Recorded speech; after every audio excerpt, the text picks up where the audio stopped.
आज हम नीति श्लोक लेकर आए हैं जो बिहार बोर्ड की पीयूषम पुस्तक है संस्कृत की। पीयूषम भाग 2 से यह नीति श्लोक लिया गया है। बिहार बोर्डों के छात्रों के लिए जो है यह नीति श्लोक काफ़ी महत्वपूर्ण है। सबसे पहले नीति श्लोक ये महाभारत के उद्योग पर्व से लिया गया है। उद्योग पर्व महाभारत को, चूँकि महाभारत एक बड़ा ग्रंथ है जिसमें लगभग 1 लाख श्लोकों का संग्रह है। उनको महाभारत को 18 पर्वों में विभाजित किया गया है। उनमें एक पर्व है उद्योग पर्व। उस उद्योग पर्व में अध्याय 33 से 40 अध्यायों में धृतराष्ट्र और विदुर के बीच वार्तालाप होता है। विदुर वार्तालाप के माध्यम से धृतराष्ट्र को एक सही संदेश देते हैं, उन्हें सही मार्ग पर चलने का जो है ना प्रेरणा देते हैं। इसलिए धृतराष्ट्र को नीति न्याय मार्ग पर चलने को काफ़ी जो है प्रेरणा देते हैं। इसलिए जो है धृतराष्ट्र और विदुर के बीच जो संदेश की कहानी है वह विदुर के नाम से जाना जाता है। विदुर नाम, सबसे पहले विदुर कौन थे समझ ले। विदुर भी महाभारत के पात्र है। वे धर्मात्मा कहे जाते हैं, नीति विशारद कहे जाते हैं, नीतियों में कुशल थे।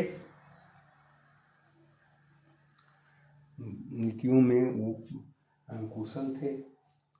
विदुर कौन थे ये पहले समझ ले। विदुर ये महाभारत में शांतनु और सत्यवती राजा हस्तिनापुर के राजा शांतनु थे। उनके पत्नी का नाम सत्यवती था। उनके 2 पुत्र हुए, चित्रांगद और विचित्रवीर। पुत्रों को जन्म लेने के पश्चात शांतनु का स्वर्गवास हो जाता है।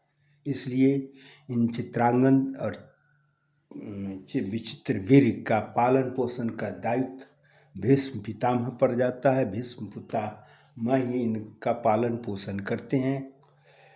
सयाने होने पर भीष्म पितामह ने बड़े भाई चित्रांगद को हस्तिनापुर का राजा बनाया, किंतु गंधर्वों के युद्ध में मृत्यु हो जाने से छोटे भाई विचित्रवीर को भीष्म पितामह ने हस्तिनापुर का राजा बनाया। छोटे भाई विचित्रवीर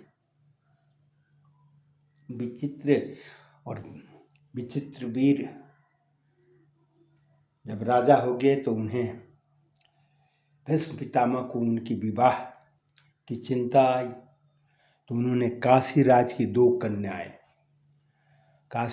2 कन्याओं से विचित्रवीर का विवाह कराया। वो काशीराज की 2 कन्याएं, एक का नाम था अंबिका, दूसरा का नाम था अंबालिका। एक का नाम था अंबिका, दूसरा का नाम अंबालिका। अंबिका के गर्भ से, अंबिका के गर्भ से धृतराष्ट्र का जन्म होता है और अंबालिका के गर्भ से पांडु का जन्म होता है। अंबालिका से पांडु का जन्म,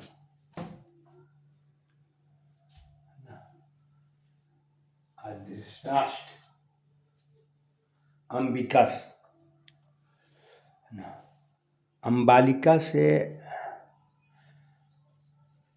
अंबालिका के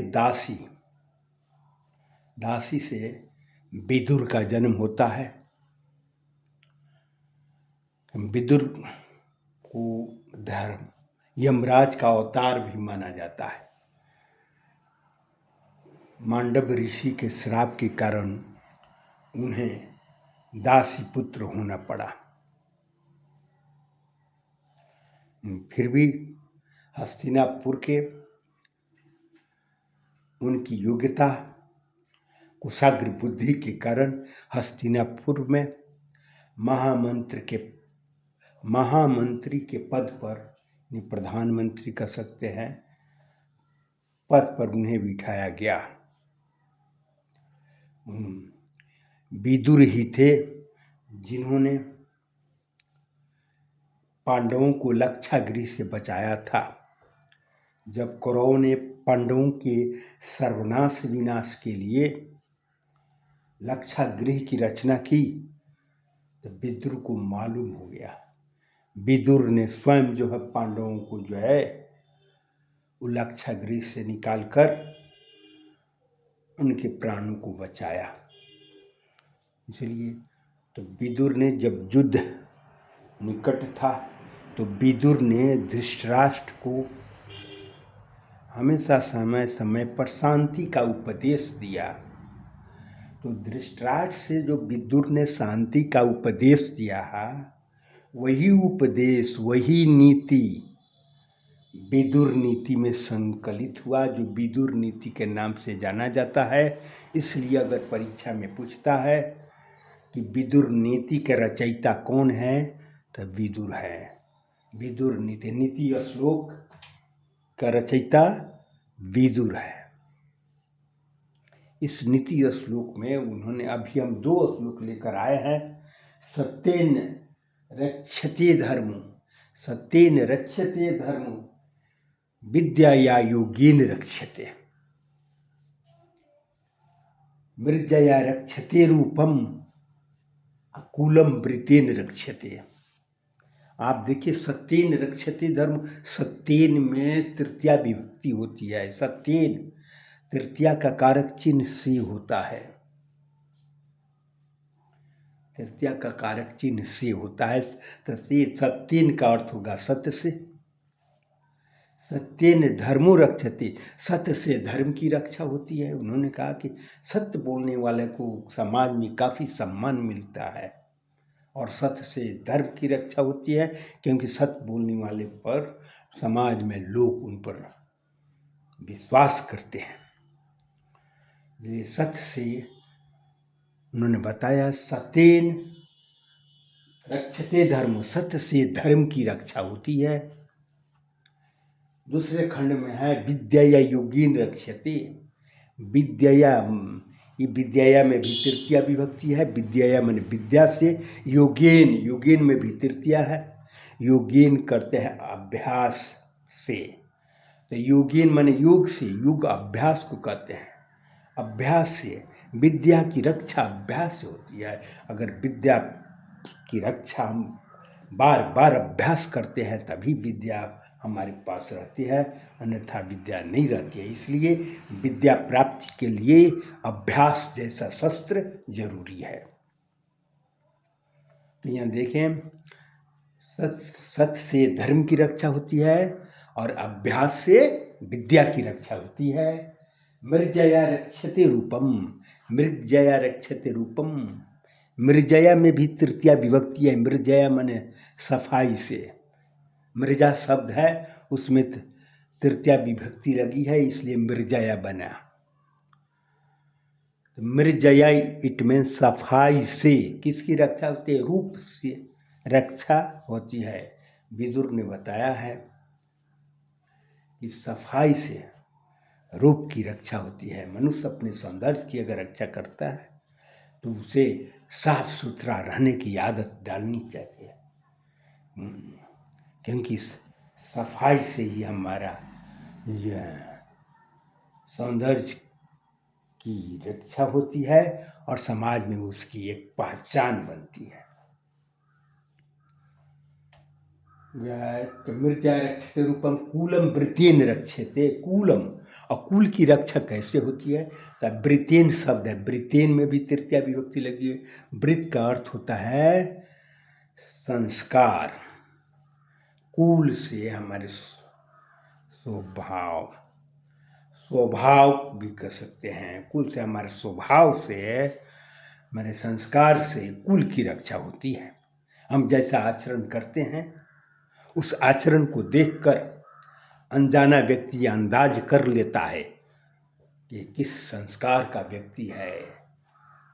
इसीलिए जो है कहा जाता है कि कुलम वृत्तेन रक्षते, कुल की रक्षा आचरण से होती है। तो इसका फिर से हम सत्यन वृक्ष, सत्य से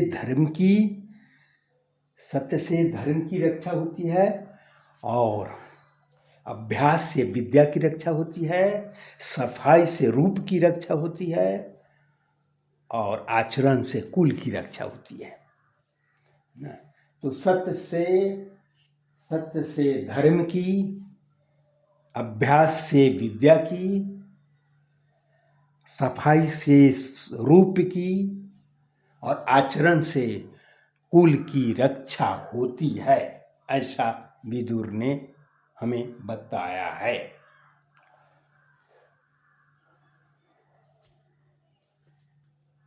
परीक्षा में यहाँ यह पूछ सकता है कि सत्येन विद्यया योगेन मृजया वृत्तेन में कौन सी विभक्ति है? तृतीया विभक्ति एक वचन है। सत्येन में भी तृतीया विभक्ति एक वचन, विद्यया में भी तृतीया विभक्ति एक वचन, मृजया में भी तृतीया विभक्ति एक वचन, वृत्तेन में भी तृतीया विभक्ति एक वचन। रक्षते, रक्षते क्या है? रक्षते, इसमें रक्ष धातु है। रक्षते में रक्ष धातु है, यक प्रत्यय लगा हुआ है। रक्षते मैंने रक्षा की जाती है। आइए दूसरा श्लोक।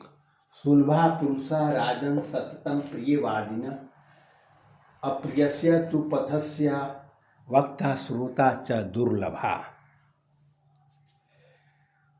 यह धृतराष्ट्र को विदुर जी समझाते हैं, समझाकर उन्हें शांति प्रदान करते हैं।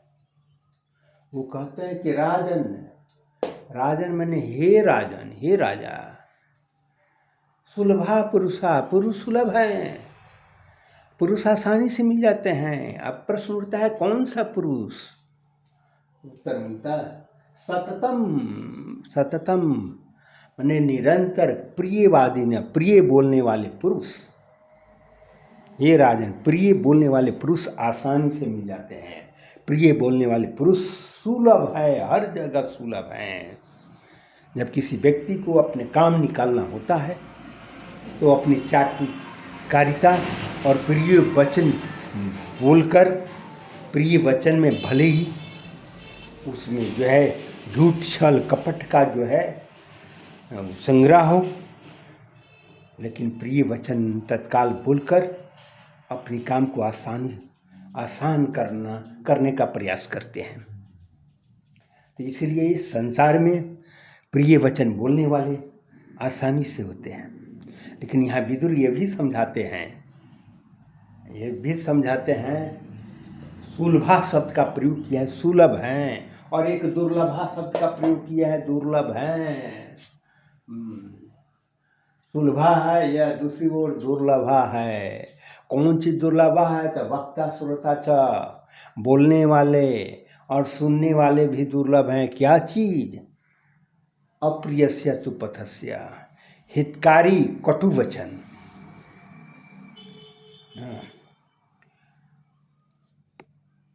अप्रिय सत्य भी कह सकते हैं। अप्रिय सत्य यानी हितकर, जो बात हितकर हो और कटु हो, काफी कड़वी बात हो, तो हितकर वचन बोलने वाले और सुनने वाले दोनों दुर्लभ होते हैं। हितकर वचन बोलने वाले और सुनने वाले दोनों दुर्लभ होते हैं। यहाँ पर देखिए, सुलभा पुरुषा राजन सततम प्रियवादी।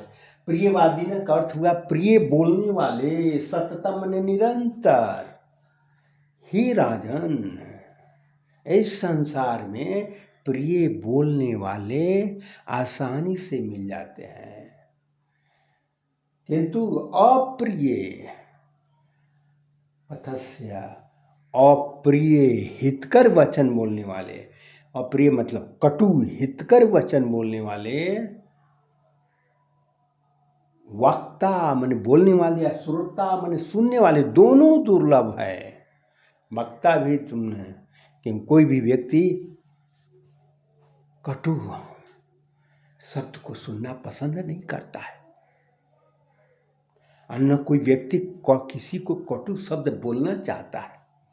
इसीलिए विदुर ने कहा है कि अप्रिय वचन जो हितकर हो, अप्रिय हितकर वचन कर सकते, अप्रिय हितकर वचन बोलने वाले और सुनने वाले दोनों दुर्लभ हैं, दोनों आसानी से नहीं मिलते हैं। अब इसमें व्याकरण का प्रश्न है। सुलभा पुरुषा, पुरुषा प्रथम पुरुष, ये पुरुषा प्रथमा विभक्ति बहुवचन है। सततम निरंतर, यहाँ परीक्षा में पूछ सकता है कि इस श्लोक में अव्यय क्या है, तो सततम अव्यय है। सततम अव्यय है, याद रखें, सततम अव्यय है। न प्रियवादिनः, प्रियवादिनः भी बहुवचन है। प्रियवादिनः, प्रिय बोलने वाले सब बहुवचन है। दुर्लभा, सुलभा, ये सब पुरुषा के लिए आया है, इसलिए बहुवचन है। तो इसका श्लोक, इस द्वितीय श्लोक का अर्थ यही हुआ कि प्रिय वचन बोलने वाले हे राजन, इन प्रिय वचन बोलने वाले आसानी से मिल जाते हैं, कटु हितकर वचन बोलने वाले और सुनने वाले दोनों जल्दी नहीं मिलते हैं। धन्यवाद।